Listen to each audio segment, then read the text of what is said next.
Hello, everyone. Jose J. Garcia with Garcia Mobile Home University. So let's talk about an RTO, a mobile home that you financed, you created a note maybe, and you got it back.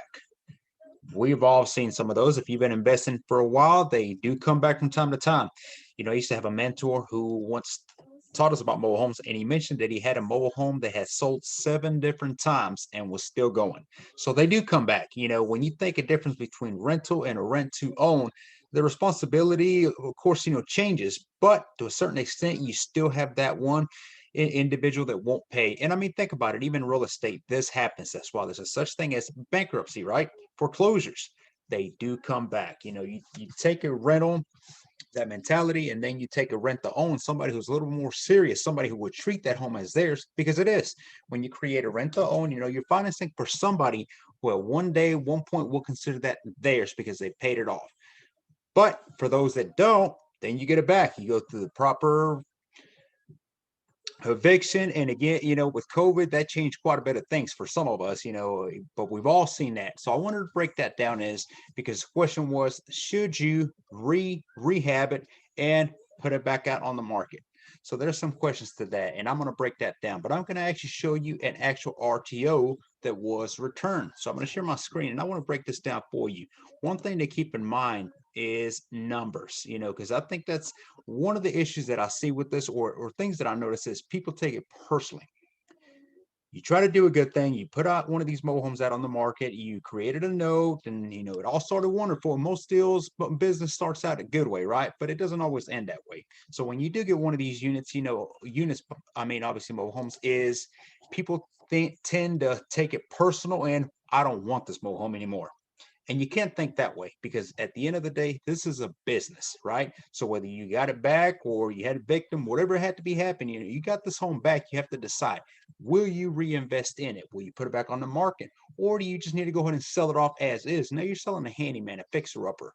Yeah, and I say that because most times when you do evict somebody, the home doesn't exactly look the same way as when you sold it. Not even close, right? So let me go ahead and share my screen here with you.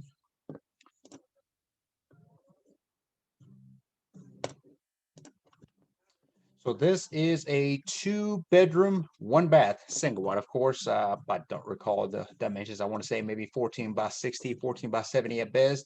But this is the living room. And I don't have the pictures of pre when it was rehab. We had obviously pre, then post rehab. Now this is post re-rehab, once it's been taken back. Living room, kitchen. Bear with me.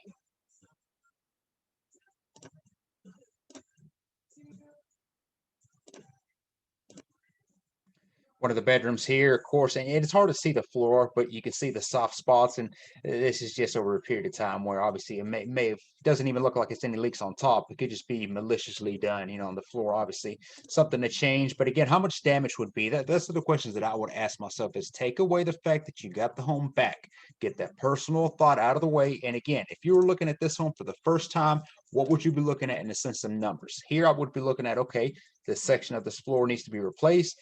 This, you have about 5, 6 different vinyls happening on this floor, so this needs to be changed out. Tear all this up, you'll be able to see the floor better anyway. I don't know if this is wet in this picture, but it looks like so. It could actually be coming in from the wall, maybe from the exterior of the side of the vinyl. But definitely check this out. Get rid of this vinyl, fix any soft spots, re-vinyl it. Obviously just one vinyl versus 5 there, and keep moving. This is the bathroom here. I don't see, and I've looked at these pictures before, of course, but I didn't see any damage here other than the vinyl has been stripped out of it. For whatever reason, they went ahead and took it out. Now you do have real lumber, so that's a good thing. Plywood, looks like some wet spots, but it could just be from the shower, because it says the bathroom vanity toilet. Obviously, I don't see any major issues here. The ceiling, from what I can see, I can't see a whole lot of issues on that as well. And then one of the bedrooms, again, the carpet, the vinyl was removed, which to me, that's a plus. Anytime when I walk into a mobile home that the carpet or vinyl is already removed, I prefer it anyway. It is very unlikely that I will purchase or invest in a mobile home that it has carpet I want to keep, or vinyl. I mean, it depends on, if the vinyl has some tears, some damages, that sort of thing, wear and tear even. But this looks like you might have had carpet in. Good. I don't want to even see what that carpet looks like, especially if they had pets or whatnot. Nothing against pets, but I mean, they're not exactly the nicest on a carpet. This door needs to go. I don't know what is happening there, but that duct tape is not going to work. Paint these walls. Bad thing about any dark or bright colors, we're talking about purple, green, red, or something even like this, you're going to take a lot of coats to put something commercially over it, but that's just part of it. And then fix the ceiling. Whatever issues are happening here, kind of blurry, so I can't tell, but light fixture looks like it's damaged, may need replaced, or could just need whatever that second part of it goes to.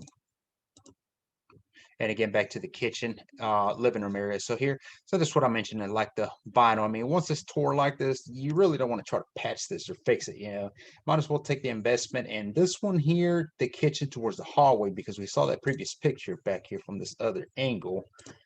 Here it is. It doesn't look like there's any damage. Now, this is a different type of flooring. This is actually the one that you pieced together. Very durable, by the way, but it's a bit more expensive. So somebody made a comment once, it's tenant proof. So I guess so. But back on this side again, this one looks okay. I don't see any damage. Maybe clean it up, see if there's any major stains on it, whatnot. But this one here needs to go. And I don't know if you can tell, but you see a little bit of a bow areas here, which means that this floor is soft in sections, no doubt. It could still have the particle board under it. I'm not sure. And if it does, I would go ahead and say this whole section needs to go. There's no sense in trying to patch particle board. I mean, you're talking 3-4 sheets of plywood maybe at most, and you have a whole new brand new floor. So that's the way you want to go. Then of course clean it up and put new vinyl over it and keep on going. But again, based on what you're looking at here, again, 2-bedroom, 1-bath, single wide, 14, let's say 14 by 70. Okay, how much rehab we have to do? How long will it take for the holding, the labor, the material, the handyman? How much work will actually have to go? If you take this feeling out of the question that you got it back, you got done wrong, if you had a victim, you're probably paying a couple months worth of lot rent that you're not going to get back, and that's unfortunate. But looking at it as an investment, how much money will you have to put into it?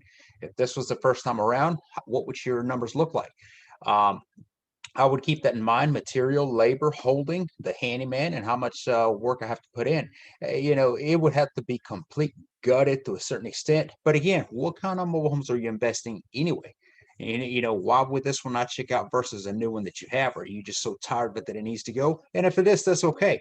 But you have to look at this from a number standpoint. Does it make sense? ROI, return on your investments, even if you do account to even 3 months worth of lot rent that you have to fork out. What are you looking at versus getting a whole new investment elsewhere? Not to mention, don't forget, if this is your investment already, then I assume you're probably already approved by the park, or I would assume you can already sublease, because again, you've already been investing and you had to evict them. So there's a lot of things that you don't have to start over when it comes to this property. It does get aggravating that you got it back and you have to put it back on the market, but hey, this could actually be a win-win because you get to start over. How much money do you still have into it? Did you already collect all your money out of pocket and you've just been collecting payments, and at one point or another that's when they defaulted? Then you're not so far down anyway. So again, keep it in mind that it's numbers. The numbers have to check out all around. And then again, where's the market? Has the lot rents been increased? If you're in an area where the lot rents went from X amount to whole much more, and now your numbers spreads are not so great, then it might not be a bad time to go ahead and just say, you know what, let me sell this again as a handyman or special and get rid of it. Let me stop sharing here. But that would be the biggest thing that I would keep up with, is think of the numbers. Think about it as an investment. If I have to start again over somewhere else, how much will I have to pay for a mobile home there? How much will I have to pay for the labor, the material, the holding?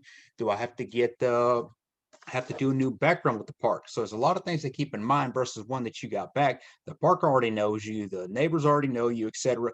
It's all about bringing it back up as long as the numbers check out. So keep in mind that when you're thinking about getting a property, if you do get one back, is as long as those numbers check out, start over, keep on going. Again, my investor said he had one for 7 times and it keeps on going. He made it sound like a great thing, and it's not something you account for, but if it does happen, as long as it keeps on bringing that income, that cash flow, I'll say it checks out. Hope that helps. If you are looking for coaching, visit GarciaMHE.com. Email me directly, which is behind me, j@GarciaMHE.com. Until next time, thank you for watching.